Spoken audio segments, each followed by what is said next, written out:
Retornamos aqui, então, para continuar a nossa aula sobre inferência. A gente vai fazer um novo exemplo aqui, tá?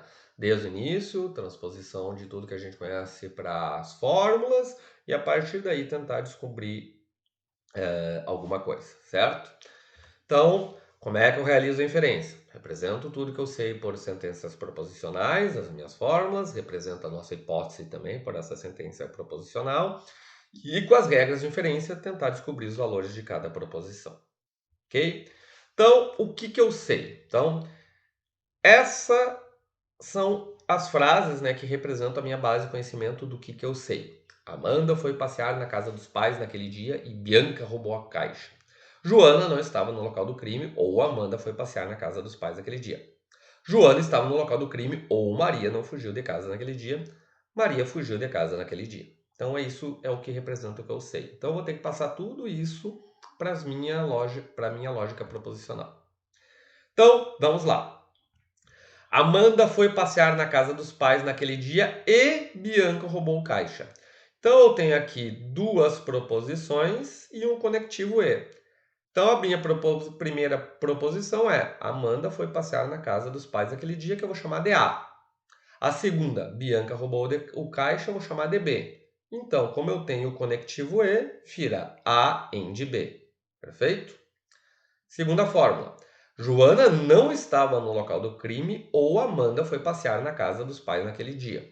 Então, Joana não estava no local do crime é uma nova proposição. Como ela está negada, eu vou representar por not C. Então, o C seria Joana estava no local do crime e o not C, Joana não estava no local do crime. Amanda foi passear na casa dos pais aquele dia, eu já representei pela letra A, então eu continuo representando pela letra A. Nunca esqueçam disso. Proposições iguais representadas sempre pelas mesmas variáveis, porque senão não vai funcionar. Então a minha fórmula fica not C ou, olha aqui o conectivo A. Próxima fórmula. Joana estava no local do crime ou Maria não fugiu de casa naquele dia. Joana estava no local do crime, eu já usei aqui, é o C, ó. Então agora eu vou manter aqui o C, Joana estava no local do crime. Maria não fugiu de casa naquele dia. Esse é um novo que eu vou chamar de D. Como aqui é negado, então seria not D. Maria não fugiu de casa naquele dia. Se fosse somente o D, seria Maria fugiu de casa naquele dia. Então a minha fórmula seria C ou, tá aqui um ou novamente, not D. E a minha última aqui é uma afirmação, ou seja, é o que eu sei que é verdade ou falso. No caso, Maria fugiu de casa naquele dia, ou seja, eu estou afirmando que o D é verdadeiro. Então, para mim, representar a minha hipótese por sentenças proposicionais, isso é bem comum. Normalmente, a hipótese, quando a gente tem uma série de sentenças, é que a nossa hipótese é de que aquilo que a gente descobriu é verdadeiro. Então, o que eu estou dizendo quando todas as fórmulas anteriores são verdadeiras? Quer dizer que todo o conjunto, tá, de todas as proposições, no final, tem que ser verdadeiras, ok? É por isso que a gente utiliza as regras de inferência para tentar responder, tá? Eu estou dizendo, afirmando, olha, isso aqui eu sei que é verdade. Então, como é que eu chego ao final? Eu tenho as três fórmulas aqui, A em de B, not C ou A e C ou not D. Sei que a única proposição que eu sei no início é que D é verdadeiro, e aqui estão tá minhas regras de inferências, vou deixá-la aqui para a gente manter sempre na mente, né, para a gente poder utilizá-las. Então agora a gente vai, a partir de agora, tentar responder a questão.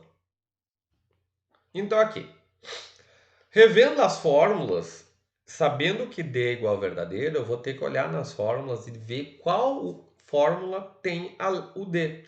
Por quê? Porque é a única coisa que eu sei. Então, para eu poder fazer substituição aqui, sabendo que D é verdadeiro, eu só posso substituir naquelas que eu sei que o D aparece, porque senão eu não vou chegar a lugar nenhum.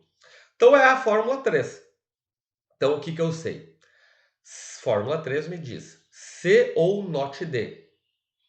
Então, C ou not verdadeiro. Pela regra de inferência da negação, o que diz da regra de inferência da negação?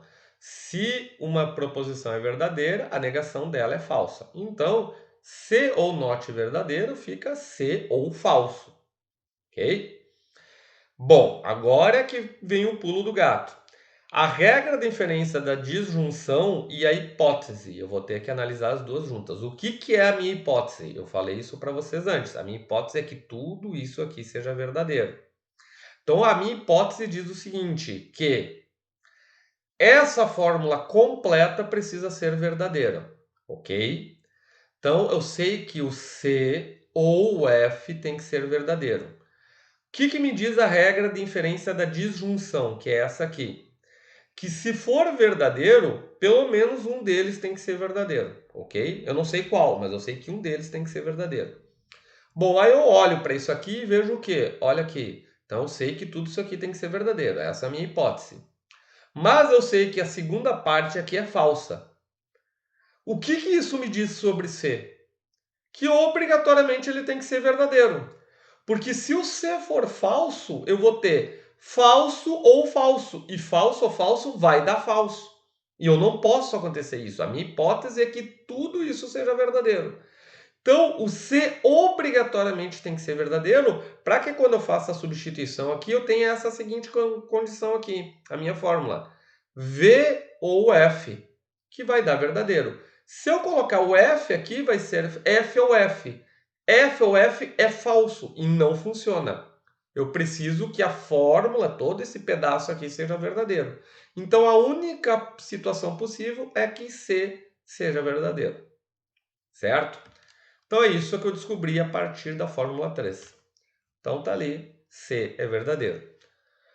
Como agora eu descobri D e C, eu sei essas duas proposições, eu posso partir para a fórmula 2. Para 1 eu não posso ainda, porque eu não sei nada sobre A nem sobre B, então eu vou partir para 2. O que diz a 2? Note C ou A. Então, C eu já sei que é verdadeiro. Note V ou A. O que fala a regra da inferência da negação, que simplesmente altera. Note verdadeiro é falso. Então, eu tenho que falso ou A. Novamente, o que fala a minha hipótese? A minha hipótese diz que tudo isso aqui, toda a minha fórmula precisa ser verdade. Então, falso ou A precisa ser verdadeiro. Qual é o problema da disjunção? A disjunção diz que pelo menos um tem que ser verdadeiro. E eu já sei que o primeiro pedaço aqui é falso. Logo, para essa fórmula ser verdadeira, o A tem que ser verdadeiro, exatamente como aconteceu no anterior. Ok? A é verdadeiro. Porque, para que eu possa ter falso ou verdadeiro, que aí eu vou ter o verdadeiro. Se o meu A for falso, eu colocar falso aqui, falso ou falso vai ser falso e vai quebrar a minha hipótese, certo? Então eu descobri que A é verdadeiro. Agora só sobrou, obviamente, a fórmula B. O que diz a fórmula B? A AND B. Eu já sei que A é verdadeiro, então verdadeiro e B. Pela regra da inferência da conjunção, eu tenho um AND, tá? E a minha hipótese, o que me diz a minha hipótese? Que todas as fórmulas são verdadeiras. Então, verdade ou B igual a verdade. O que diz a conjunção? Diz que para que a fórmula seja verdadeira, todos têm que ser verdadeiro. Todos, sem exceção. Logo, se eu tenho verdadeiro AND B igual a verdadeiro, para que isso seja verdade, cada pedacinho aqui tem que ser verdade. Logo, B tem que ser verdade, certo? Verdadeiro AND verdadeiro igual a verdadeiro. Então, obrigatoriamente, o meu B tem que ser verdade. Então, eu descubro que a última proposição que B é verdade, e aí eu tenho o quê? Amanda foi passear na casa dos pais naquele dia? Verdadeiro. Bianca roubou caixa? Verdadeiro. Joana estava no local do crime? Verdadeiro. Maria fugiu de casa naquele dia? Verdadeiro. Então, o que eu descubro é que quem roubou caixa realmente foi Bianca, Joana estava no local do crime, mas não teve nada a ver com isso. Maria simplesmente fugiu de casa naquele dia, mas não roubou caixa. E Amanda foi passear na casa dos pais naquele dia e não tem nada a ver com a história. Certo? Esse seria o resultado final da minha inferência. Até a próxima.